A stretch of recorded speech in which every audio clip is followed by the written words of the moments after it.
मी धम्मा कांबळे, यवतमाळ समता सैनिक दलाचा कार्यकर्ता आहे। बहुजन संघटक फेसबुक लाईव्हमध्ये ज्या सन्माननीय सन्मित्रांनी मला विषय मांडण्याची संधी दिली ते सर्व मित्र मान्य Sarvajit Bansode sir, Rahul Khandekar sir, Harsh Thul sir, Saurabh Ganar sir, अतिशय महत्त्वाचा विषय घेऊन त्यांनी मला या इथे बोलायची संधी उपलब्ध केली, त्याबद्दल मी आपलं सर्वांचं प्रथमतः स्वागत करतो। आणि फेसबुक लाईव्हमध्ये वर्तमान परिप्रेक्ष्यात समता सैनिक दलाची व्हिजन आणि प्रासंगिकता या विषयावर मी बोलणार आहे। मित्रांनो, समता सैनिक दल हे परमपूज्य डॉक्टर बाबासाहेब आंबेडकरांनी स्थापन केलेलं सामाजिक संघटन आहे। समता सैनिक दलानेच स्वातंत्र्य, समता, बंधुत्व, न्याय आणि मानवी मूल्यावर नवसमाजाची निर्मिती करणे या ध्येयासाठी डॉक्टर बाबासाहेब आंबेडकरांनी समता सैनिक दलाची स्थापना केली होती। समता सैनिक दलाच्या स्थापनेमध्येच समता हे नाव असल्यामुळे समता प्रस्थापित करणे, सर्वच प्रकारची समता प्रस्थापित करणे हे उद्देश घेऊन समता सैनिक दल जे आहे त्याची स्थापना झालेली आपल्याला दिसते। मात्र वर्तमान परिप्रेक्ष्यामध्ये समता सैनिक दलाची जी प्रासंगिकता आहे ती प्रासंगिकता आज इथे अधोरेखित करण्याची गरज आहे। कारण इतिहास आपल्या सर्वांना जाणता आहात, डॉक्टर बाबासाहेब आंबेडकरांनी ज्या मातृसंघटना दिल्या होत्या त्यामध्ये सर्वप्रथम समता सैनिक दल, दी बुद्धिस्ट सोसायटी ऑफ इंडिया आणि रिपब्लिकन पार्टी ऑफ इंडिया अशा पद्धतीच्या या मातृसंघटना ज्या आहेत त्या दिलेल्या आहेत। त्यापैकी लढाऊ संघटन म्हणून समता सैनिक दलाची भूमिका जी आहे ती आजतागायत कामी आहे, आजतागायत ती आपल्यासोबत उभी आहे। डॉक्टर बाबासाहेब आंबेडकर सामाजिक लढ्याला सुरुवात करतात तेव्हापासनं तर आतापर्यंत समता सैनिक दल जे आहे ते अविरतपणे काम करते आहे, समाजासाठी झटते आहे, झिजते आहे। त्याच्या त्याग आणि बलिदानामुळेच आपला समाज आज खऱ्या अर्थानं स्वाभिमानाने जगतो आहे। डॉक्टर बाबासाहेब आंबेडकरांच्या 30 वर्षाच्या कालखंडामध्ये डॉक्टर बाबासाहेब आंबेडकरांच्या सोबत 30 वर्ष कालखंड जो आहे तो समता सैनिक दलाने डॉक्टर बाबासाहेब आंबेडकरांसोबत दिलेला आहे आणि त्याने एक इतिहास देखील घडवलेला आहे।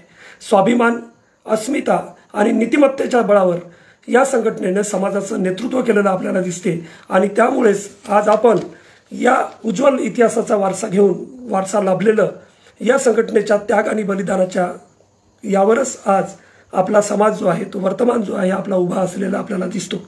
समता सैनिक दलाच्या ऐतिहासिक पार्श्वभूमीमध्ये जर आपण शिरलो तर आपल्याला असं दिसेल की समता सैनिक दल हे निर्माण करण्याची गरज का निर्माण झाली, तर डॉक्टर बाबासाहेब आंबेडकरांनी जेव्हा सामाजिक सुधारणेचा कार्यक्रम सुरू केला, सामाजिक सुधारणेसाठी भूमिका घेतली, तेव्हा हजारो वर्ष खाली माना घालून जगणारे जे लोक आहेत ते लोक डॉक्टर बाबासाहेब आंबेडकरांच्या चळवळीमुळे वर माना करून लागले होते आणि माणसे मुक्तीच्या वाटा चालू लागल्या होत्या आणि सवर्णांना हे आवडणं शक्य नव्हतं आणि म्हणून सवर्णांनी हजारो वर्ष पोचला गेलेला त्यांचा वर्चस्वाचा जो अहंकार आहे तो दुखावला गेल्याने साहजिकच गावागावामध्ये जो त्यांना झुकून जोहार करणारा जो माणूस होता तो स्वाभिमानानं उभा झालेला पाहून त्यांचं तिळपाफट झालं आणि त्यामुळे एकूणच जागृतीची जी लाट आहे ती आल्यामुळं तिथल्या लोकांवरती अन्याय अत्याचार करणं स्वाभाविक होता आणि त्यामुळं त्या एकंदरीत जागृतीच्या लाटेमुळं जो समाज उभा झाला तो समाज ताटमानेनं उभा झालेला समाज जो आहे तो कोणासमोर झुकत नव्हता आणि अशा पार्श्वभूमीमध्ये गावागावामध्ये अन्याय अत्याचाराचं प्रमाण जे आहे ते मोठ्या संख्येनं वाढलं। गावागावातील लोकांच्या संरक्षणासाठी, चळवळीची ताकद वाढवण्यासाठी आणि महाड क्रांती संग्राम आणि मनुस्मृती दहनाचा जो 2 कार्यक्रम झालेत त्यासाठी मनुस्मृती दहन आणि महाड क्रांती संग्रामाचा जो लढा झाला त्या लढ्याला निश्चित अशा दिशेनं घेऊन जाण्यासाठी म्हणून समता सैनिक दलाची गरज डॉक्टर बाबासाहेब आंबेडकर जे आहे ते बोलून दाखवतात आणि म्हणून उदात्त क्रांतीचं जे तत्व आहे, उज्ज्वल ध्येय जे साध्य करण्यासाठी म्हणून समता सैनिक दलाची स्थापना झाली असं डॉक्टर बाबासाहेब आंबेडकर असं म्हणतात। मित्रहो, 1927च्या कालखंडामध्ये मनुस्मृती दहन कार्यक्रम आणि महाड क्रांती संग्राम जो आहे या दोनही क्रांतिकारक घटना आहे। ह्या दोनही क्रांतिकारक घटना यासाठी आहे की त्या काळामध्ये पाण्याला स्पर्श करणं आणि एखाद्या धर्मग्रंथाची होळी करणं, जाळणं हे अतिशय क्रांतिकारक घटना होती। सोबतच मंदिर प्रवेश या घटनांमुळे जे आहे डॉक्टर बाबासाहेब आंबेडकरांचा जो लढा आहे तो तीव्र झाला होता आणि त्यासाठी त्यासाठी लढणाऱ्या संघटनेची गरज डॉक्टर बाबासाहेब आंबेडकरांना वाटली आणि म्हणून डॉक्टर बाबासाहेब आंबेडकरांच्या ध्यानीमनी असतानाच 25 नोव्हेंबर 1926ला समता सैनिक दलाची भूमिका डॉक्टर बाबासाहेब आंबेडकर जी आहे ती अधोरेखित करतात आणि 13 मार्च 1927ला समता सैनिक दल जे आहे ते पूर्ण अंशानं जे आहे आपल्याला महाड क्रांती दिनाच्या काही दिवसा अगोदर जे आहे आपल्याला उभं झालेलं दिसतं आणि म्हणून 25 नोव्हेंबर 1926 हे डॉक्टर बाबासाहेब आंबेडकरांची जी ही तारीख आहे ही भगवंतदासजी यांनी जे डॉक्टर बाबासाहेब आंबेडकरांचे जे स्पोकन लिहिलेलं आहे त्याच्यामध्ये अधोरेखित करण्यात आलेली आहे. 13 तारखेला ससाळेकर सारखे लोक जे आहेत त्यांनी महार रेजिमेंटचे जे रिटायर झालेले लोक आहेत त्यांनी काय केलं तर समता सैनिक दलाची जी आहे तशी फौज उभी केली आणि महाड क्रांती संग्रामाच्या दिवशीला ती आपल्याला उभी दिसते आणि म्हणून काही लोक 19 मार्चला देखील समता सैनिक दलाचा स्थापना दिवस आहे असं म्हणतात. अशा 3 तारखा 25 नोव्हेंबर 1926 त्याच्यानंतर 13 मार्च 1927 आणि 19 मार्च 1927च्या 3 तारखा आपल्याला दिसत आहेत. मित्र, डॉक्टर बाबासाहेब आंबेडकर स्थापन करण्याची जी डॉक्टर बाबासाहेब आंबेडकर समता सैनिक दल स्थापन करण्याची जी गरज आहे ती गरज स्वतः स्पष्ट करताना ते असं म्हणतात की महाडच्या सत्याग्रहाचं कार्य निर्विघ्नपणे आणि यशस्वी रीतीने पार पाडण्यासाठी या संघटित दलाची फारच आवश्यकता होती आणि ती आवश्यकता असल्यामुळं डॉक्टर बाबासाहेब आंबेडकरांनी समता सैनिक दलाची स्थापना केली असं ते म्हणतात. त्या पुढे जाऊन डॉक्टर बाबासाहेब आंबेडकर जे आहेत अशी भूमिका घेतात की हिंदुस्थानात जे अनेक धर्मीय समाज आहे त्यात हिंदू समाजात अस्पृश्यांचा समावेश होत असल्यामुळे आणि हिंदू समाजातील स्पृश्य बांधवांपासून अस्पृश्य मानलेल्या समाज बांधवांवर होणारा अन्याय, जोरजुलूम, विषमतेची शिकवण, वागणूक वगैरे अनिष्ट आणि धातुक प्रकारांना आळा बसवण्याकरता या दलाची प्रामुख्याने स्थापना करण्यात आली असं डॉक्टर बाबासाहेब आंबेडकर स्वतः म्हणतात. आणि म्हणून या समाजात ज्या समाजात माणुसकीने जगता येत नाही, नैसर्गिक हक्काचा जिथे समतेने उपभोग घेता येत नाही, ज्यांना धर्मावर विषमतेचा कीट चढलेला आहे तो धर्म झुगारून देऊन खरी माणुसकी जपणारा धर्म निर्माण करण्यासाठी बघा काय म्हटलं आहे डॉक्टर बाबासाहेब आंबेडकर काय म्हणतात की खरी माणुसकी जपणारा धर्म निर्माण करण्यासाठी जे कार्य करावे लागत आहे त्या पवित्र आणि उज्ज्वल कार्यासाठी समता सैनिक दलाची स्थापना केली असं डॉक्टर बाबासाहेब आंबेडकर लेखन आणि भाषणखंड 18 मध्ये भाग 2 मध्ये आपल्याला अधोरेखित केलेलं दिसतं. डॉक्टर बाबासाहेब आंबेडकर पुढे जाऊन जे आहे 8 जानेवारी 1939 रोजी मुंबईतील समता सैनिक दलाची जी परेड आहे तिला पाहणी करत असताना डॉक्टर बाबासाहेब आंबेडकर जे आहेत ते समता सैनिक दला संदर्भानं बोलताना आपल्याला दिसतात आणि तेव्हा देखील डॉक्टर बाबासाहेब आंबेडकरांनी काळाराम मंदिराच्या प्रवेशाच्या लढ्याची आणि महाड चौदार तळ्याच्या लढ्याची जी आहे भूमिका कारणविषद करत असताना मोठे उज्ज्वल तत्वाचे लढे लढविण्याकरताच आपल्या समता सैनिक दलाची स्थापना करण्यात आली आणि हीच खरी आपल्या दलाची पूर्वपीठिका आहे अशा पद्धतीची भूमिका डॉक्टर बाबासाहेब आंबेडकरांनी घेतलेली आहे. हे सांगतानाच डॉक्टर बाबासाहेब आंबेडकरांनी समता सैनिक दलाच्या सैनिकाच्या त्याच्या लढण्याच्या संदर्भातला जी भूमिका आहे ती भूमिका देखील त्यांनी विशद केलेली आपल्याला दिसते आणि म्हणून समता सैनिक दलाच्या सैनिकाबाबत डॉक्टर बाबासाहेब आंबेडकरांनी जे गौरवोद्गार काढले ते देखील आपण समजून घेतले पाहिजे. ते असं म्हणतात की समता सैनिक दलाचा सैनिक म्हणजे तळहातावर शीर घेऊन लढण्यासाठी सज्ज झालेला निर्भय योद्धाच म्हटला पाहिजे. ते काय म्हणतात डॉक्टर बाबासाहेब आंबेडकर समता सैनिक दलाच्या सैनिकाबाबत असं म्हणतात की समता सैनिक दलाचा जो सैनिक आहे तो सैनिक म्हणजे तळहातावर शीर घेऊन लढण्यासाठी सज्ज झालेला निर्भय योद्धाच म्हटला पाहिजे. माणुसकीसाठी समतेचे उज्ज्वल तत्व अंतःकरणात तेवत ठेवून आपल्या कार्याची पूर्तता केली पाहिजे. यासाठी सर्वांनी शपथ घेऊन कोणत्याही प्रकारचा जातीभेद मानणार नाही, उच्च निष्ठेचे भेद मानणार नाही. मी माणूस आहे, सर्वांना माणुसकीने वागवीन आणि विषमतेचे जहरी बीज समाजातून नाहीसे करील वगैरे प्रकारचा बाणा शपथपूर्वक बाळगला पाहिजे. असा बाणा बाळगणारा हाच खरा समता सैनिक दलाचा सैनिक ठरला पाहिजे. अशा पद्धतीची भूमिका डॉक्टर बाबासाहेब आंबेडकर जे आहेत ते घेताना आपल्याला दिसत आहे. या एकंदरीत परिस्थितीचा विचार करता आपले समता सैनिक दल हे दल स्वातंत्र्याच्या युद्धामध्ये मागासलेल्या वर्गाच्या आघाडीची लढवई तुकडी आहे हे पूर्णपणे लक्षात ठेवलं पाहिजे. तुम्ही आपल्या प्रत्येक कृतीने देशाचे आदर्श सैनिक बनले पाहिजे. तुमच्याकडे पाहता सैनिक दलाचा एक उत्कृष्ट नमुना या दृष्टीने तुमची जगात कीर्ती गाजली पाहिजे.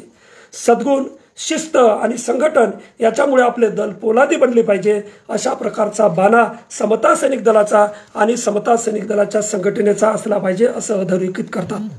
समता सैनिक दलाच्या आवश्यकतेसोबतच त्याचे उद्देश जे आहे ते थोडक्यात डॉक्टर बाबासाहेब आंबेडकर जे आहेत ते विशद करतात. ते असं म्हणतात की अन्याय अत्याचारापासून अस्पृश्य लोकांचं संरक्षण झालं पाहिजे. नंबर 1, अन्याय अत्याचारापासून अस्पृश्य लोकांच्या संरक्षणासाठी समता सैनिक दलाची स्थापना. नंबर 2, विषमतेच्या शिकवणीला आळा घालणे, मग ती सर्वच प्रकारची विषमता. नंबर 3, खरी माणुसकी जाणणारा धर्म निर्माण करण्यासाठी समता सैनिक दलाची स्थापना. नंबर 4, चवदार तळ्याचा, नाशिकच्या सत्याग्रहाचा आणि मनुस्मृती दहनाचा कार्यक्रम जो आहे या उज्ज्वल तत्वाचे लढे लढवण्यासाठी समता सैनिक दलाची जी आहे ती स्थापना झालेली आहे. 5वी गोष्ट, समाजात खरी समता प्रस्थापित करणे यासाठी समता सैनिक दलाची स्थापना झाली आहे. याचा अर्थ असा की सामाजिक समता स्थापना करणे याचाच अर्थ असा की या देशामध्ये जो समाज व्यवस्था आहे ती समाज व्यवस्था विषम व्यवस्था आहे. विषम व्यवस्था असल्यामुळेच तिथे खरी समाज व्यवस्था, खरी समता जी आहे ती समाज व्यवस्थे स्थापना करण्यासाठी समता सैनिक दलाची जी आहे ती स्थापना झाली असं ते म्हणतात. सामाजिक समता, आर्थिक समता, धार्मिक समता आणि राजकीय समता जी आहे ती प्रस्थापित करण्यासाठी, खरी समता प्रस्थापित करण्यासाठी जी आहे ती समता स्थापन करण्यासाठी म्हणून डॉक्टर बाबासाहेब आंबेडकर समता सैनिक दलाची स्थापना झाली असं म्हणतात. यासोबतच हे सर्व उद्देश महत्त्वाचे आहेतच, शिवाय समता सैनिक दलाच्या घटनेत नोंदवलेल्या उद्देशाची देखील चर्चा करणं गरजेचे आहे. ते देखील आपण लक्षात घ्यायला हवे. आणि ते उद्देश म्हणजे धर्म, जात, धर्म, वंश, लिंग, जात, धर्म, वंश, लिंग, वर्ग या आधारावर आधारलेली सर्व प्रकारची विषमता नष्ट करण्यासाठी झटणे आणि स्वातंत्र्य, समता, बंधुत्व या पायावर नवीन समाजाची पुनर्रचना करण्यासाठी अस्पृश्य समाजातील सर्वांची एकजूट करणे यासाठी समता सैनिक दलाचा विस्तार झाला पाहिजे, त्याची शक्ती वाढली पाहिजे आणि गावोगावी मोहल्ल्यात समता सैनिक दलाची पथके निर्माण झाली पाहिजेत. या अनुषंगानं डॉक्टर बाबासाहेब आंबेडकरांनी 11 जानेवारी 1942ला अशी भूमिका घेतलेली आपल्याला दिसतात. आणि या संदर्भानं समता सैनिक दलाची पूर्वपीठिका लक्षात घेता आता वर्तमान काळामध्ये समता सैनिक दलाच्या बदलत्या संदर्भामध्ये देखील चर्चा होणं गरजेची आहे.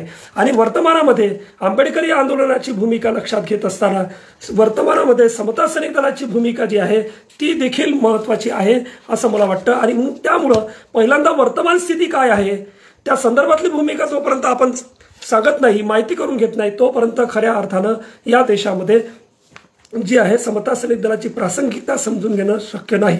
आणि म्हणून आपण जसा विचार केला, वर्तमानाचा जर विचार केला तर वर्तमानामध्ये आपण जी भूमिका पाहत आहोत ती भूमिका अशी की आपल्याकडे अन्याय अत्याचाराचे जे प्रकरण आहे किंवा छुआछूत ज्याला म्हटलं जातं त्या छुआछूतचं प्रमाण जर आपण पाहिलं तर आपल्याला राज्यनिहाय जरी प्रमाण पाहिलं तर त्याची आकडेवारी जर आपण पाहिली तर आपल्या असं लक्षात येईल की समता सैनिक दलाची प्रासंगिकता जी आहे ती वर्तमानात देखील तेवढीच गरजेची आहे जेवढी डॉक्टर बाबासाहेब आंबेडकरांच्या कालखंडामध्ये होती. आणि म्हणून छुआछूत ज्याला म्हटलं जातं, अस्पृश्यता ज्याला म्हटलं जातं, जातीभेद ज्याला म्हटलं जातं ते जर आपण समजून घेतलं तर ते अशा पद्धतीनं वर्तमानात देखील आपल्याला दिसते. मध्य प्रदेशामध्ये जे आहे अजूनही 53% जातीभेद होतो. हिमाचल प्रदेशमध्ये 50% अजूनही जातीभेद होतो. छत्तीसगडमध्ये 48% जातीभेद होतो. राजस्थानमध्ये 47% अजूनही जातीभेद होतो. बिहारमध्ये अजूनही 47% जातीभेद आहे. उत्तर प्रदेशमध्ये जे आहे 43% जातीभेद आहे. उत्तराखंडमध्ये 40% जे जातीभेद आहे. आणि हे आकडे मी माझ्याकडचे सांगत नाही आहे तर national council of applied economic research सेंटरनं जे आहेत रिसर्चनं जे आहेत ते दिलेले हे आकडे आहेत. भारतीय संविधानामुळेच भारतीय संविधानामध्ये अनुच्छेद 17 आलेलं आहे आणि अनुच्छेद 17 जे आहे ते अनुच्छेद 17 या देशामध्ये विषमता नष्ट करण्यासाठी आणि समता प्रस्थापित करण्यासाठी, अस्पृश्यता नष्ट करण्यासाठी, जाती आधारित अस्पृश्यता नष्ट करण्यासाठी म्हणून आलेलं अनुच्छेद आहे. आणि म्हणून अशा पद्धतीची विषमता, अशा पद्धतीचा अस्पृश्यता, अशा पद्धतीचा जातीभेद अजूनही आपल्याला दिसत आहे. आणि म्हणून ही आकडेवारी जर लक्षात घेतली तर वर्तमानामध्ये देखील समता सैनिक दलाची प्रासंगिकता महत्वाची ठरते. दुसरा विषय जो आहे तो अन्याय अत्याचाराचा आहे.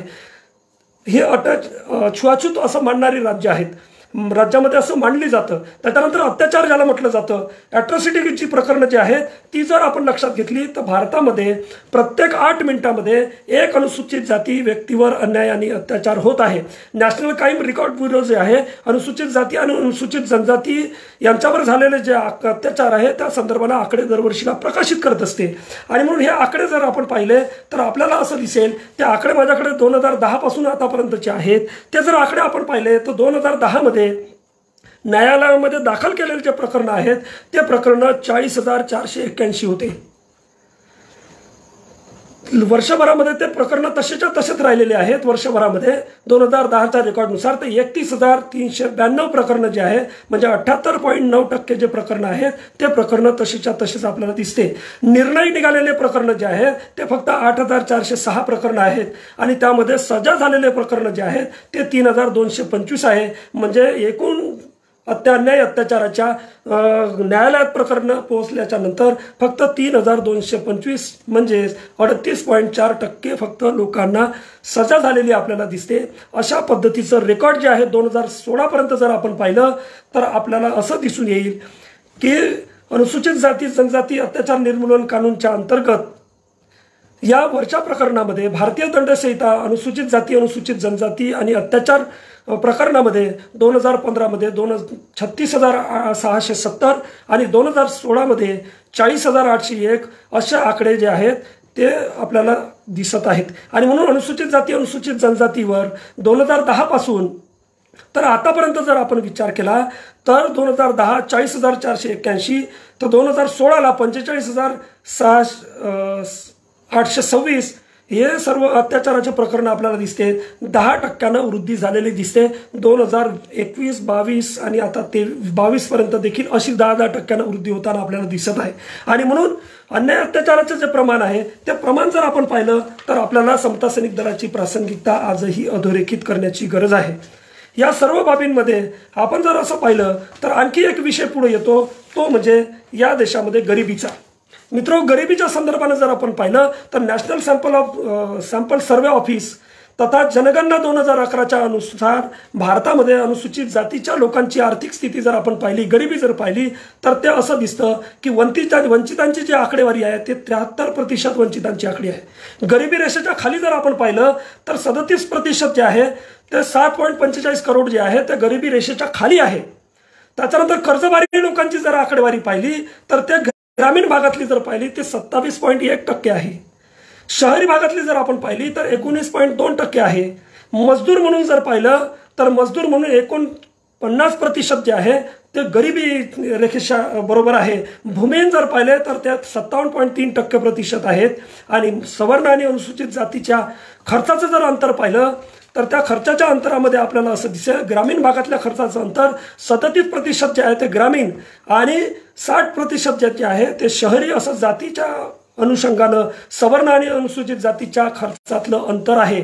आणि म्हणून स्पेशल कंपोनंट प्लॅन जो आहे भारत सरकारनं जे 6व्या पंचवार्षिक योजनेमध्ये स्पेशल कंपोनंट प्लॅन जो आहे प्रावधान केला आहे, या प्लॅनच्या अंतर्गत अनुसूचित जाती आणि अनुसूचित जनजातीच्यासाठी उपाययोजना करण्यात आल्या आहे. आणि त्या उपाययोजनामध्ये 15% जे आहे त्या अनुषंगाने विचार करण्यात आला होता. मात्र अजूनपर्यंत ते 15% जे आहे ते कधीही खर्च केला जात नाही. आतापर्यंत जे आहे 7.5% राशीच फक्त खर्च केली जाते. आणि त्यामुळं अजूनपर्यंत गरिबी रेषेवर किंवा गरीब असलेल्या या अनुसूचित जाती जनजातीच्या लोकांवरती, गरिबी रेषेच्या खाली असलेल्या लोकांवरती अजूनही त्या पद्धतीनं उपाययोजना केली जात नाही. सेनगुप्ता कमिटीची जी रिपोर्ट आहे त्यानुसार भारतामध्ये 83 करोड लोक जे आहेत ते भूकमरीचे शिकार झालेले आहेत. ग्लोबल हंगर इंडेक्स जो आहे 2017च्या अनुसार 119 देशांमध्ये भूकमरी जे आहे सूचकांकामध्ये भारत 100वा क्रमांक होता आणि या वर्षीला तो अधिक खाली आलेला आहे. आणि त्यामुळं अत्याधिक भूकमरीचा देश म्हणून आपल्याकडे भारताकडे पाहिलं जात आहे. लोक अनुसूचित जाती अनुसूचित जनजातीच्या संदर्भानं जर आपण पाहिलं तर ते गरिबी रेषेच्या खाली आहेत. भूकमरीच्या दृष्टिकोनातून ते भुके कंगाल आहेत, याच्यामध्ये कुठलंही दुमत नाही. आणि अशा पार्श्वभूमीवर समता सैनिक दलाची गरज प्रासंगिकता जी आहे ती आहे. तिसरा विषय जो आहे तो रोजगाराच्या संदर्भानं भारतामध्ये 75.5 पदं जे आहे तथाकथित जाती लोकांच्या याच्यावर कब्जा करण्यात आलेला आहे. 50% पदावर केवळ ब्राह्मणाचा हक्क म्हणजे ब्राह्मणांनी कब्जा केलेला आहे. 2011च्या जनगणनेचा जर आपण विचार केला तर 4% अनुसूचित जातीच्या परिवार केवळ एक व्यक्ती सरकारी नोकरीत आहे. आणि म्हणून याचा देखील आपण विचार केलेला पाहिजे. प्राध्यापक अमिताभ कुंड नावाचे जे आहेत त्यांनी 2014 मध्ये मंत्रालयामध्ये एक रिपोर्ट जे आहे ते रिपोर्ट सादर केली होती. त्यानुसार भारतामध्ये अनुसूचित जाती 1/3 लोकांमध्ये 5 जीवन जगण्याचं आवश्यक न्यूनतम सुविधाही नाही असं त्यांनी लिहिलेलं आहे. आणि त्या अनुषंगानं मजदूर जे आहेत ते 49% आहेत. केंद्रीय सरकारी नोकरीमध्ये खाली पदं जे आहेत ते 25,039 जे आहे तेवढी पदं खाली आहेत. प्रमोशन दिलं गेलं नाही, अजूनही प्रकरणं प्रलंबित आहेत. 4,815 प्रकरणं जे आहेत अजूनही आपल्याला प्रमोशन दिलेले खाली पदं दिसते उच्च पदाच्या केंद्रीय संस्थेमध्ये. उच्च पदावर अनुसूचित जातीच्या जे अधिकारी आहे सेक्रेटरी कुल 149 पाहिजे होते, तिथं 0 दिसते. ॲडिशनल सेक्रेटरीमध्ये 2% दिसते म्हणजे 1.9% दिसतं. जॉईंट सेक्रेटरीच्या पदावर एकूण पदं 477 हवी होती, फक्त तिथं 31 आहेत म्हणजे 6.9% फक्त आहेत. डायरेक्टर जे आहेत कुलपद ज्याला म्हटलं जातं 590 तिथं 17 फक्त जे आहेत उच्च पदावर आहेत. याला 2.9% फक्त ते भरलं गेलं आहे. 1 ऑगस्ट 2014च्या राज्यमंत्री निर्मला सीतारामन आता तत्कालीन अर्थमंत्री आहेत, त्यांनी लोकसभेमध्ये जे केंद्रीय कर्मचाऱ्याची जी जानकारी दिली होती, केंद्रीय कर्मचाऱ्याची जी आकडेवारी घोषित केली होती ते स्वीकृत पद जे आहे ते 36,84,543 होती. कार्यरत कर्मचारी जे आहे 30,84,350 होती. आणि इतर आधार जे आहे त्या आधारावर कुल खाली पदं जे आहेत ते 6 लाख खाली पदं आहेत. अनुसूचित जातीचे जे खाली पदं आहेत ते 15%चा जर विचार केला तर 90,000 पदं अजूनही खाली आहेत. अशा पद्धतीचं आपल्याकडे बेरोजगारीचं प्रमाण, रोजगाराचं प्रमाण आणि आता तर कोरोनाच्या काळात अधिक रोजगाराचा प्रश्न निर्माण झालेला आहे. बेरोजगारीचा प्रश्न जो आहे तो अत्याधिक मोठ्या स्वरूपामध्ये निर्माण झालेला आहे. आणि त्यामुळं या अनुषंगानं जर आपण विचार केला तर 2016 पासूनची आकडेवारी जर आपण घेतली तर आता जनगणना 11च्या याच्यानुसार 16.2% अनुसूचित जातीचे बेरोजगाराची संख्या जी काढलेली आहे ती 2016 मध्ये 2,18,00,000, 17 मध्ये 2,48,00,000, 2018 मध्ये 2,78,00,000, 19 मध्ये 3,09,00,000 अशा पद्धतीच्या बेरोजगाराची संख्या जी आहे ती आपल्याला दिसते आहे. ही बेरोजगाराची संख्या दिवसेंदिवस अधिक वाढत जात आहे. आणि म्हणून बेरोजगाराची समस्या जी आहे ते या देशामध्ये मोठी समस्या म्हणून निर्माण झाली आहे. आणि म्हणून समता सैनिक दलाची प्रासंगिकता अधिक अधोरेखित करण्याची गरज आहे. मित्रहो, या सर्व संदर्भानं आपण अधिक विचार केला तर शिक्षणाच्या संदर्भानं आपण विचार करूया. तर शिक्षणाच्या संदर्भानं नॅशनल सॅम्पल सर्वे ऑफिस आणि जनगणना 2011ची जी आकडेवारी आलेली आहे त्या आकडेवारीमध्ये शिक्षणाच्या संदर्भानं काय शिक्षणाच्या संदर्भानं काय स्थिती आहे त्याचा जर आपण विचार केला तर तो विचार देखील आपल्याला अतिशय गंभीर असल्याचा आपल्याला दिसून येतो. शाळेमध्ये ज्यावेळेस 20.57% मुलं जे आहेत ते शाळेत जातात, त्याच्यातून शाळेतून 50.1% मुलं शाळा सोडून दिली जाते. कॉलेजमध्ये ज्यावेळेस जातात त्यावेळेस 9.4% बाकी राहतात. ग्रॅज्युएटमध्ये फक्त 4% मुलं जे आहेत ते अनुसूचित जातीचे जे आहेत ते बाकी राहतात. अशा पद्धतीनं मुलं जे आहे शाळा सोडण्याच्या प्रमाणामध्ये आता अधिक वाढ झालेली आपल्याला दिसते. या अनुषंगानं आपण शिक्षणाचं प्रमाण जर पाहिलं तर वर्तमानामध्ये जी नॅशनल एज्युकेशन पॉलिसी आलेली आहे 2020 त्यामध्ये शिक्षण जे आहे ते गरिबाच्या, शेतकऱ्याच्या, कष्टकऱ्याच्या आवाक्याच्या बाहेर गेलेलं आपल्याला दिसतं. आणि नवीन शिक्षण नीतीमध्ये आपल्याला शिक्षणच मिळणार नाही अशी व्यवस्था करण्यात आलेली आहे. आणि म्हणून समता सैनिक दल नावाची जी गोष्ट आहे त्या लढाऊ संघटनेचं आजही तेवढीच प्रासंगिकता आहे असं मला वाटतं. यानंतर स्वास्थ्याचा जर आपण विचार केला तर अत्याधिक गरिबीमुळं अनुसूचित जातीचे जे लोक आहेत त्यांचे 54% मुलं जे आहेत ते कुपोषित आहेत. कुपोषिताच्या कारणामुळं 5 वर्ष कमी वयाची जी मुलं आहेत त्या 12% मुलांची जे आहे ती मृत्यू पावतात अशी स्थिती आहे। नॅशनल फॅमिली हेल्थ सर्वेक्षण जे आहे त्यांनी 15 आणि 16 मध्ये त्यानुसार अनुसूचित जाती आणि अनुसूचित जनजातीचा ज्यावेळी विचार करण्यात आला तर त्यावेळेस त्या मुलांचं एक ही नोंदवल्या गेलेली आहे। त्या नोंदवण्यामध्ये कमी उंची असलेले मुलं 42.8% आहे, दुबळ्या पतल्या मुलं जे आहेत ते 21.2% आहे आणि कमी वजनाची जी मुलं आहेत ते 39.1% आहे। अशा पद्धतीची जी हेल्थच्या संदर्भानं कुपोषणाच्या संदर्भाची जी स्थिती आहे आणि त्यामुळे संयुक्त राष्ट्र महिलाच्या संदर्भाने ज्यावेळेस 2013चा रिपोर्ट आला त्या रिपोर्टमध्ये सवर्ण महिला जी आहे त्यांचे आयुष्याचं मृत्यूचं जे वय आहे ते जर लक्षात घेतलं तर त्याची आयुष्य जे आहे 54.1 वर्ष अशा पद्धतीची नोंदवली गेलेली आहे आणि अनुसूचित जातीच्या महिलांचं मृत्यूचं औषध आयुमान जे आहे ते 39.5% नोंदवलं गेलेलं आहे। आणि म्हणून इथे जर आपण पाहिलं तर आपल्याला 11 आणि 4 15 वर्षाचा डिफरन्स जो आहे तो सवर्ण महिलेचा आणि अनुसूचित जातीच्या महिलेच्या आयुर्मानामध्ये दिसतो आहे। अशा पद्धतीची स्थिती जी आहे ती स्वास्थ्याच्या संदर्भातली भारतामध्ये आपल्या संदर्भातली आहे आणि अशा अनुषंगानं आपण ज्यावेळेस विचार करतो त्यावेळेस भारतामध्ये अनुसूचित जातीच्या हेल्थच्या संदर्भाने देखील अतिशय मोठा प्रश्न निर्माण झालेला आहे आणि म्हणून जीवन जगण्यासाठी आवश्यक असणाऱ्या ह्या ज्या मूलभूत गोष्टी आहेत ते जर आपल्याला मिळत नसेल तर आपल्याकडे त्या संदर्भाने सुदृढ जीवनमान, सुदृढ समाज जो आहे, सुदृढ राष्ट्र जे आहे ते निर्माणच होऊ शकत नाही। आणि म्हणून अशा पार्श्वभूमीवर समता सैनिक दलाची महत्त्वाची प्रासंगिकता जी आहे ते आपल्याला अधोरेखित करता येते। वर्तमानामध्ये देशाची जर स्थिती पाहिली तर देश जो आहे जेफ्रोलोट ख्रिस्टो असं म्हणतात की वर्तमान जो भारत आहे जो डॉक्टर बाबासाहेब आंबेडकरांनी आणि संविधान सभेनं 26 जानेवारी 1950ला भारत राष्ट्र म्हणून घोषित केला होता तो भारत राष्ट्र आता वर्तमानामध्ये जो आहे तो भारत राष्ट्राकडून त्याचा जो प्रवास होता तो भारत राष्ट्र हा राजकीय लोकशाहीकडून सामाजिक लोकशाहीकडे आणि सामाजिक लोकशाहीकडून आर्थिक लोकशाहीकडे अशा पद्धतीने त्याचा प्रवास होणं गरजेचं होतं। अशा दिशेने प्रवास सुरू असतानाच भारत राष्ट्र जे आहे ते भारत राष्ट्र सामाजिक लोकशाहीकडून आर्थिक लोकशाहीकडे न जाता तो भारत राष्ट्र धार्मिक हिंदू राष्ट्राकडे जे आहे धार्मिक राष्ट्राकडे त्याची वाटचाल सुरू झालेली आहे। आणि जेफ्रोलोट असं म्हणतात की वर्तमानामध्ये मोदीज इंडियामध्ये ते असं म्हणतात की वर्तमानामध्ये भारत राष्ट्र जे आहे ते भारत राष्ट्र राहिलेलं नाही तर भारत राष्ट्र आता हिंदू राष्ट्र झालेलं आहे। आणि आता केवळ ते हिंदू राष्ट्र झालेलं नाही, फक्त हिंदू राष्ट्राची घोषणाच बाकी आहे, ते संवैधानिक फक्त होणं बाकी आहे किंवा वैधानिक होणं बाकी आहे।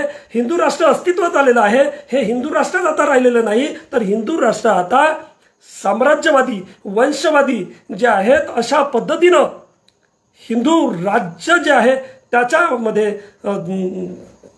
राज्य ज्याला आपण हुकुमशाही राज्य म्हणतो त्या हुकुमशाही राज्याकडे त्याची वाटचाल झालेली आपल्याला दिसते। जेफ्रोलोट आपल्या प्रस्तावनेमध्ये अशा पद्धतीनं अधोरेखित करतात। 2021ला हे पुस्तक आलेलं आहे। या पुस्तकामध्ये जेफ्रोलोटने जे म्हटलं आहे की भारत राष्ट्राचा प्रवास हा सामाजिक लोकशाहीकडे आर्थिक लोकशाहीकडे होणं क्रमप्राप्त होता आणि तेव्हाच खऱ्या अर्थानं समता प्रस्थापित होणार होती। मात्र ते तसं न होता ते हिंदू राष्ट्राकडे जे आहे ते गेलं। हिंदू राष्ट्राकडून आता हुकुमशाही हिंदू राज्याकडे त्याचं परिवर्तित होत आहे आणि ते फक्त आता संवैधानिक घोषणा करण्याच्या फक्त बाकी राहिलेला आहे किंवा वैधानिक घोषणा तेवढी फक्त बाकी राहिलेली आहे। आपला प्रवास जो आहे तो या दिशेने सुरू झालेला आहे आणि मग अशा दिशेने जर प्रवास सुरू झाला असेल तर निश्चितच वर्तमानामध्ये समता सैनिक दल जे आहे ते भारत राष्ट्र जे आहे त्याच्या भूमिकेनं समाजाच्या संघटित असण्याच्या भूमिकेनं अनेक प्रश्नाच्या अनुषंगाने समता सैनिक दलाची प्रासंगिकता उपस्थित होते आहे। आणि म्हणून वर्तमानामध्ये ज्या गंभीर समस्या आहे त्या समस्येकडे जर आपण पाहिलं तर आपल्याला असं दिसेल की वर्तमानामध्ये काय गंभीर समस्या निर्माण झाली तर शिक्षणाची समस्या, न्यू एज्युकेशन पॉलिसी 2020 आली त्यामध्ये शिक्षणच मिळणार नाही। आरोग्याची समस्या आताच आपण आकडेवारी बघितलेली आहे। रोजगाराची समस्या ती आपण आताच आकडेवारी बघितलेली आहे। अन्याय अत्याचाराची समस्या ती प्रखरतेने आपल्याला जाणवते आहे। संविधानच धोक्यात आला गेला आहे ते पण आपल्याला वर्तमानामध्ये दिसते आहे। सामाजिक आर्थिक आणि राजनैतिक हानी होताना आपल्याला दिसत आहे। वर्तमान जे प्रश्न आहे त्या वर्तमान प्रश्नाने उग्र स्वरूप असं धारण केलेलं आहे आणि अशा वेळेला समाज जो आहे तो विघटित आहे।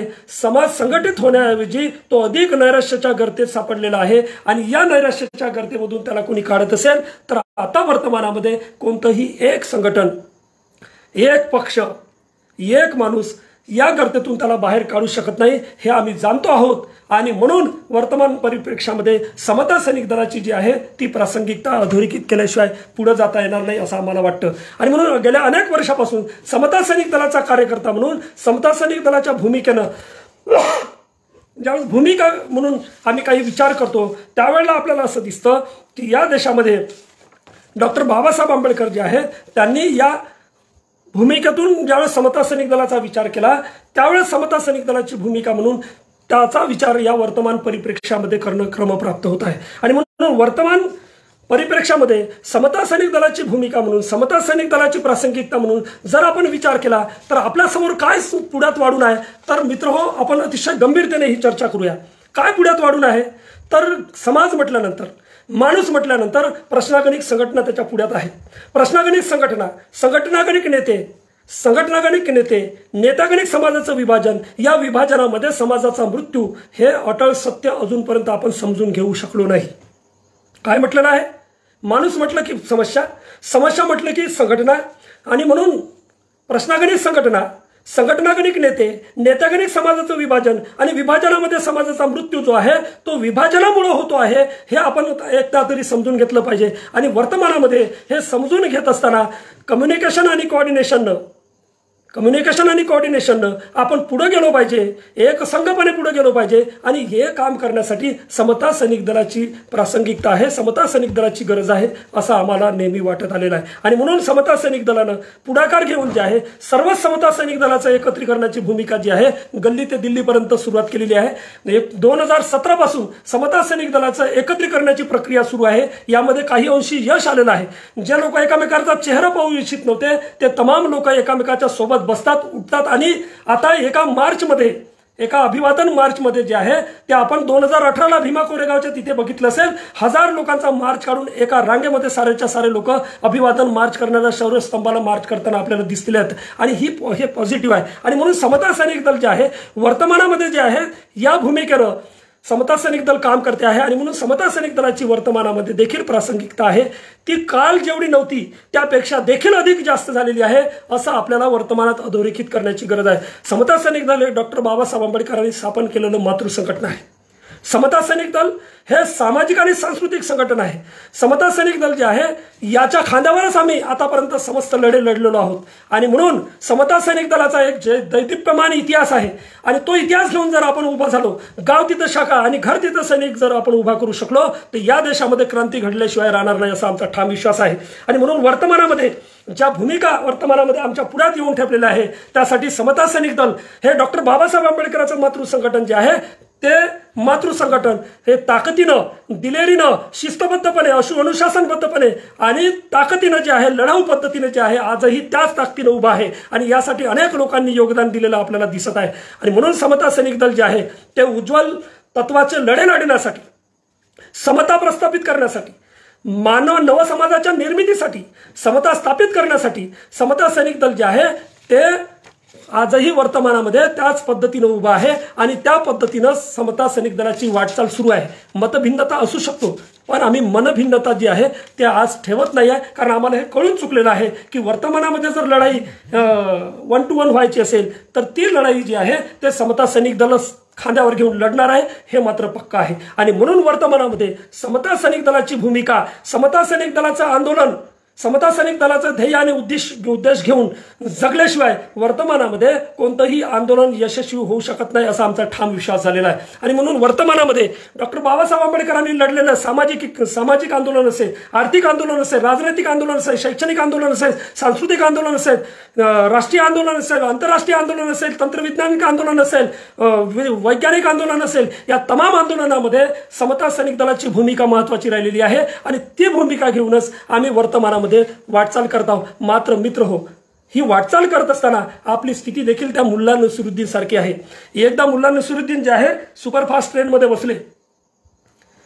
मुल्ला नसीरुद्दीन जे आहे ते एका सुपरफास्ट ट्रेनमध्ये बसले आणि सुपरफास्ट ट्रेनमध्ये बसून जे आहे मुल्ला नसीरुद्दीन जे आहे शांत पद्धतीने प्रवास करत होते. सुपरफास्ट ट्रेन असल्यामुळे ती जी आहे ती खूप वेगात चालली होती. काही वेळानंतर त्या ट्रेनमध्ये एक टीसी आले आणि त्या टीसीने जे आहे सर्वांना तिकीट चेक करण्याच्या संदर्भाने बोलले.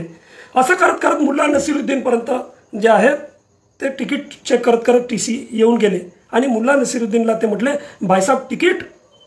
तर मुल्ला नसीरुद्दीनच्या खडबडून जागे झाले आणि मुल्ला नसीरुद्दीन जे आहे ते मुल्ला नसीरुद्दीन चांगला पेहराव करून प्रवासाला जात होते आणि म्हणून त्यांनी कोटचं पॉकेट शोधलं, पॅन्टचं पॉकेट शोधलं. तिकीट काही त्यांना मिळाली नाही. त्यांच्यासोबत एक अटॅची होती आणि ती अटॅची जी आहे ती अटॅची म्हणजे सुटकेस जी आहे ती उघडली आणि तिकीट शोधून राहिले. त्या तिकीट शोधण्याच्या याच्यामध्ये मुल्ला नसीरुद्दीनच्या बॅगमध्ये असलेले जे महत्त्वाचं कपडे होते, त्याची जी प्रेस होती ती एक एक कपडा उचलून बाजूला करून तिकीट शोधत आहेत. अशा वेळेला TCला असं वाटतं की हा माणूस टायबुटामध्ये दिसतो, सुटामध्ये दिसतो, या माणसाने तिकीट नक्कीच काढलेली असेल आणि म्हणून तो तिकीट जो TC जो आहे तो मुल्ला नसीरुद्दीनला थोडासा जो आहे थांबवतो. भाईसाहेब आपके पास टिकट होंगी, रहने दीजिए. मुल्ला नसीरुद्दीन मात्र काही ऐकत नाही आणि ते तिकीट शोधत आहे. आणखी सर्व कपडे उचलू बाजूला टाकतायत, त्याचं शर्ट बाजूला, कोट बाजूला टाकला, पॅन्ट बाजूला टाकला. आता मात्र तिकीट TCला काही राहून जात नाही आणि म्हणून TC जो आहे ते मुल्ला नसीरुद्दीनला पुन्हा असं म्हणतात, भाईसाहेब रहने दीजिए आपके पास टिकट होंगी ही. मुल्ला नसीरुद्दीन तेवढ्याच यानं थांबतात आणि थांबल्याच्या नंतर मुल्ला नसीरुद्दीन त्या TCकडे बघतात आणि त्यांना असं म्हणतात, भाईसाहेब मैं टिकट आपके लिए नहीं ढूंढ रहा हूँ, तो टिकट मुझे कहाँ उतरना है इसलिए मैं ढूंढ रहा हूँ. आपल्या अनेक आंदोलनाचं, आपल्या अनेक लोकांचं, संघटनेमध्ये असलेल्या अनेकांचं असंच होत चाललंय की आपल्याला नेमकं जायचं कुठं आहे हेच मात्र निश्चित झालेलं नाही आणि आपण सुपरफास्ट ट्रेनमध्ये बसलेलो आहे. अशा अनेक संघटना ज्या आमच्या इर्द गिर्दमध्ये काम करतायत, ज्या डॉक्टर बाबासाहेब आंबेडकरांचंच नाव घेतात, ज्या डॉक्टर बाबासाहेब आंबेडकरांचं अनुयायित्व स्वीकारलं असं म्हणतात, पण डॉक्टर बाबासाहेब आंबेडकरांनी दिलेल्या संघटनेत मात्र ते काम करायची इच्छा ठेवत नाही. आणि म्हणून अशा पार्श्वभूमीवर मुल्ला नसीरुद्दीन जसे सुपरफास्ट ट्रेनमध्ये बसलेले आहेत तसेच तेही बसलेले आहेत, आम्हीही बसलेलो आहोत आणि आम्ही बसलो आहोत आणि आम्हाला जायचं कुठं आहे हे माहीत नाही. मात्र समता सैनिक दलाला हे निश्चित माहिती आहे की समता सैनिक दलाला जायचं कुठं आहे. समता सैनिक दलाच्या वर्तमानामध्ये जो वर्तमान परिप्रेक्षामध्ये जे व्हिजन आहे ते व्हिजन म्हणजे डॉक्टर बाबासाहेब आंबेडकरांनी 17 मे 1929ला ज्या पद्धतीनं डॉक्टर बाबासाहेब आंबेडकरांनी 17 मे 1929ला सायमन कमिशनच्या समोर, सायमन आयोगाच्या समोर ज्या पद्धतीने एक अहवाल सादर केला होता आणि त्या अहवालामध्ये डॉक्टर बाबासाहेब आंबेडकरांची भूमिका घेतली होती. भारत राष्ट्र, भारताचे राष्ट्रीय आणि भारतीय राष्ट्रीयता ही जी भूमिका घेतली होती त्यामध्ये भारत राष्ट्र नावाची जी भूमिका आहे ती भारत राष्ट्र नावाची भूमिका ही समता सैनिक दलाचं व्हिजन आहे. भारत राष्ट्र ही 26 जानेवारी 1950ला त्याची घोषणा झाली आणि म्हणून भारत राष्ट्र अस्तित्वात आलं. भारत राष्ट्र घडत आणि आपण घडवत आहोत असं भूमिका असताना या पार्श्वभूमीवर हे भारत राष्ट्र नष्ट करण्यासाठी आणि धर्मराष्ट्र निर्माण करण्यासाठी एक भूमिका घेऊन काही लोक काम करतायत. ते धर्मराष्ट्र होऊ नये, आम्हाला भारत राष्ट्रच पाहिजे हा त्यावरचा उपाय आहे आणि तो डॉक्टर बाबासाहेब आंबेडकरांनी 26 जानेवारी 1950ला दिला. तो संविधान सभेनं पण 1950ला दिलेला आहे आणि हे भारत राष्ट्र जे आहे त्याचं निर्माण करणं, त्याचं संवर्धन करणं, त्याची सुरक्षा करणं आणि त्याचं निर्माण करणं जे आहे हे समता सैनिक दलाचं वर्तमान व्हिजन आहे. आणि म्हणून भारत राष्ट्र निर्माण करणं, भारत राष्ट्राची सुरक्षा करणं आणि भारत राष्ट्राचं संवर्धन करणं हे समता सैनिक दलाचा उद्देश आहे. वर्तमान परिप्रेक्षामध्ये समता सैनिक दल जे आहे समता प्रस्थापित करण्यासाठी, या देशामध्ये समता प्रस्थापित करण्यासाठी हे झटत आहे.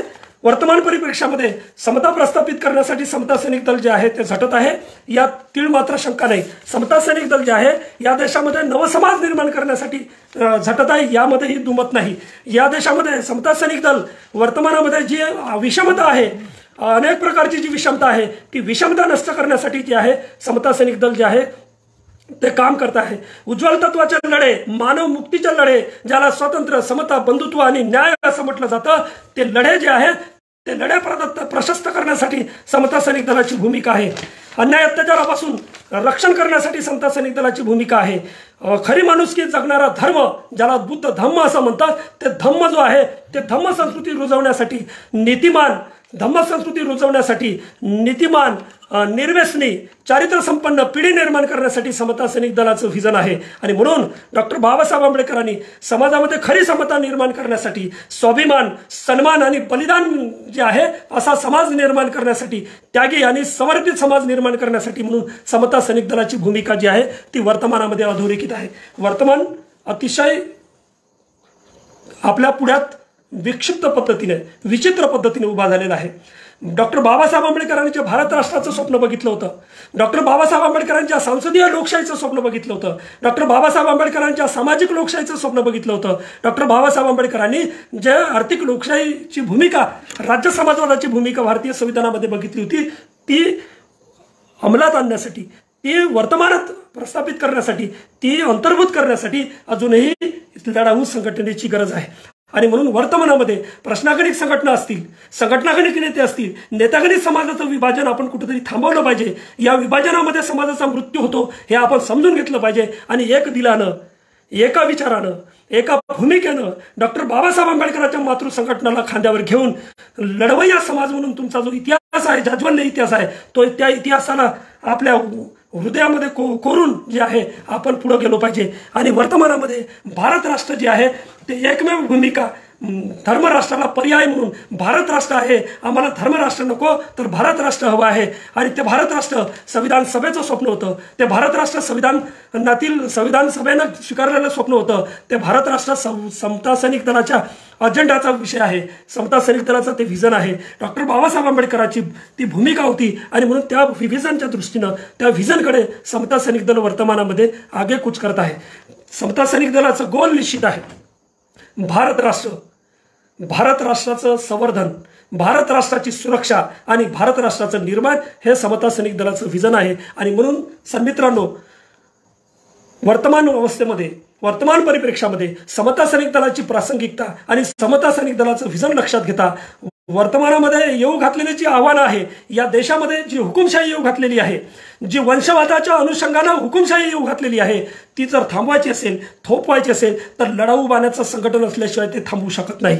लढाऊ बाण्याचं संघटन असल्याशिवाय, पौलादी फळी असल्याशिवाय ते आपल्याला थांबवता येणार नाही. आणि म्हणून एक दिलानं आपण सर्वजणांनं गाव तिथं शाखा आणि घर तिथं सैनिक या समता सैनिक दलाच्या अभियानामध्ये सहभागी व्हावं. आणि ते अभियान यशस्वी करून भारत राष्ट्र हे अबाधित ठेवण्यासाठी, भारत राष्ट्र हे समृद्ध बनवण्यासाठी, भारत राष्ट्राच्या सुरक्षेसाठी, संविधानाच्या सुरक्षेसाठी आपण सर्वांनी तन्मनधनानं काम करावं अशी विनंती करतो. त्या विनंतीसोबतच मी असं म्हणेल की वर्तमानामध्ये जर राष्ट्र अबाधित राहिलं नाही, राष्ट्र जर सुरक्षित राहिलं नाही तर या देशामध्ये संविधान जिवंत राहणार नाही. संविधान जिवंत राहिलं नाही तर डेमोक्रेसी जिवंत राहत नाही. डेमोक्रेसी जिवंत राहिली नाही तर मानवी मूल्य आणि प्रतिष्ठा जिवंत राहत नाही. मानवी मूल्य जर नष्ट झाले तर मानवी प्रतिष्ठा नष्ट होते, मानवी सभ्यता नष्ट होते. आणि ते जर संपवायची नसेल, तुम्हाला जर मला गुलाम व्हायचं नसेल तर या देशामध्ये राष्ट्र प्रथम आहे आणि राष्ट्र वाचलं पाहिजे. राष्ट्रभूमिका, राष्ट्राची भूमिका म्हणून समता सैनिक दल जे आहे ते भूमिका घेते आहे. आणि म्हणून वर्तमानामध्ये गाव जळत असताना, वर्तमानामध्ये देश जळत असताना मी माझं घर वाचवण्याच्या भूमिकेमध्ये कधीच राहणार नाही. समता सैनिक दलाचा सैनिक म्हणून, समता सैनिक दलाचा मार्शल म्हणून मी हा देश वाचवण्यासाठी, हे राष्ट्र वाचवण्यासाठी जे आहे, पहिले राष्ट्र म्हणून त्या राष्ट्रीय भूमिकेमध्ये राष्ट्र वाचवण्यासाठी म्हणून माझी भूमिका असेल. आणि म्हणून गाव वाचवण्यापेक्षा, गाव जळत असताना घर वाचवण्यापेक्षा जे आहे ते पूर्ण गाव वाचवलं पाहिजे. राष्ट्र जळत असताना, राष्ट्र संपत असताना राष्ट्र वाचवलं पाहिजे अशी भूमिका घेऊन जे आहे आपण, छोटी भूमिका घेऊन कुपमंडूक जगणारे लोक नाहीत. आमचा लढण्याचा, शौर्याचा वारसा जो आहे तो भूमिका कोरेगावचा वारसा आहे. आणि म्हणून राष्ट्र वाचवण्यासाठी, हा देश वाचवण्यासाठी, हे संविधान वाचवण्यासाठी, लोकशाही वाचवण्यासाठी आणि मानवी सभ्यता वाचवण्यासाठी समता सैनिक दलाचं व्हिजन भारत राष्ट्र निर्माणाचं, भारत राष्ट्र सुरक्षेचं आणि भारत राष्ट्र संवर्धनाचं आहे.